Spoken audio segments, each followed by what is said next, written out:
And now we'll look at the middle five. The middle five is, right on the cusp of the play-in tournament. And coming in at number 10, I will say that the Memphis Grizzlies would come in at that position. Last season, they won 48 games. I do not think that this season they win 48 games.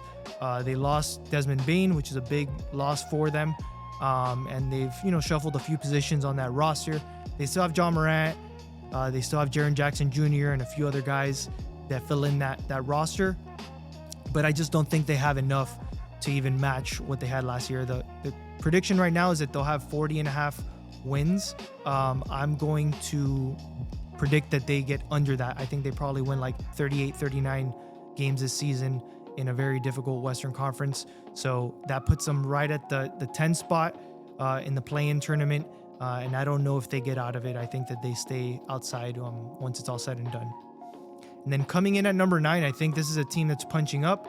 Obviously, they'll be without Kyrie Irving, but the Dallas Mavericks look like a team that can at least be in that play-in spot. And with Anthony Davis, with obviously Cooper Flag coming in, a few other guys, Derek Lively Jr., I think those are some solid guys they have on that roster. I believe they still have PJ Washington in there, so they could still find a way to be somewhat competitive and make their way into the play-in tournament. But coming off losing Luka Doncic last year and reshuffling this team and still getting lucky enough to get Cooper Flag, I think that this team will be somewhat competitive and an exciting team to watch to see how they leverage the talent on that roster. So I'm gonna bet that at the current rating of 38.5 games, that they probably win 39 or 40 games this season. So I would bet the over on this team. They won 39 games last season, and that was with a lot of shuffling and with AD going out. And I think that they have enough to squeak out maybe a couple more wins than they did last season. And so I think that that's really where the Mavericks land in the middle five. And now the team that I think is starting to really trend in an upward direction and would find themselves at the 8th spot is the San Antonio Spurs. You got a full season now with De'Aaron Fox. You obviously have Wemby. You have Stephon Castle, the reigning Rookie of the Year. I really like the rookies that they drafted in Carter Bryant and Harper. So I think that this team has a lot of things working in their favor. I think that they're going to start making some strides in terms of working their way up the standings and starting to compete and making the playoffs this season, at least in the play-in range. So I'm excited to see what the San Antonio Spurs do with their talent. A lot of young guys, a lot of guys that if they pan out to be as talented and fruitful as what they're projected to be, that team is going to be a problem in the next 2 or 3 seasons to really watch where they stack up against in the West. So, right now they have 43.5 wins is the projection.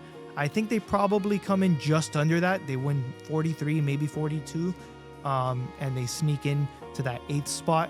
So last year they had 34. So even that's a big leap for them to win a whole 10 more games. So I'm saying they win maybe 8 more games than they did last season. I think that they're talented enough and have enough quality of players and can find a system that works to find themselves in that 8th spot. And then coming in at number 7, you have the Los Angeles Clippers. I know a lot of other projections have them higher. In fact, they think that this team is going to win 47.5 games. And I'm going to bet that they do under that. They won 50 last year.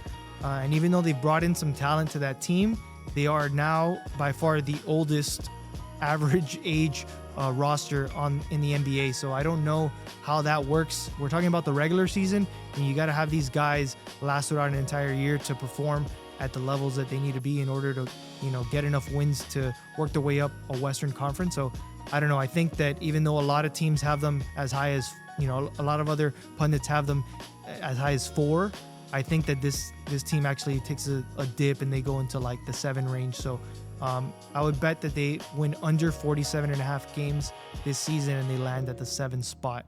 I just, as much talent as they have, I don't know how that age and how the longevity of some of those players is going to pan out. I mean, we still need to see Kawhi Leonard play an entire season. James Harden, Obviously, can produce a lot of stats, but I don't know how it all works together, really. I think that they're going to have a difficult time putting it together. And then coming in at number 6 in the last of the middle 5, I will say that the Golden State Warriors come in at the 6th spot. They also are predicted to win 47.5 games. And I'm going to bet that they win just under that as well. They won 48 last season, and that's it. They had a nice uptick when Jimmy Butler joined that roster. They had a lot of things, they kind of snowballed in that little streak that they had post Jimmy.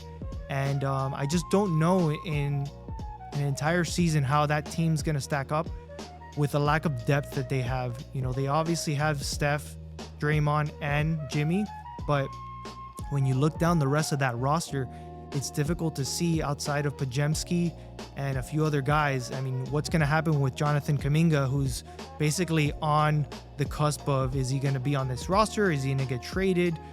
So you don't know. It seems like he might be on the roster come, the start of the season. And so I just think that this team coming in at number 6 is right on par with what you would expect. They were a little bit higher last season. But I think that they come in just under 47.5 games. So I would bet the under on that in terms of total wins. And so, it's going to be interesting. You really can't count them out completely just because you have the star power of Steph Curry and Jimmy Butler not being the star player now, coming in as more of a Robin role. So that's where I think the Golden State Warriors stack up in the West. And that rounds out the middle 5 for the Western Conference.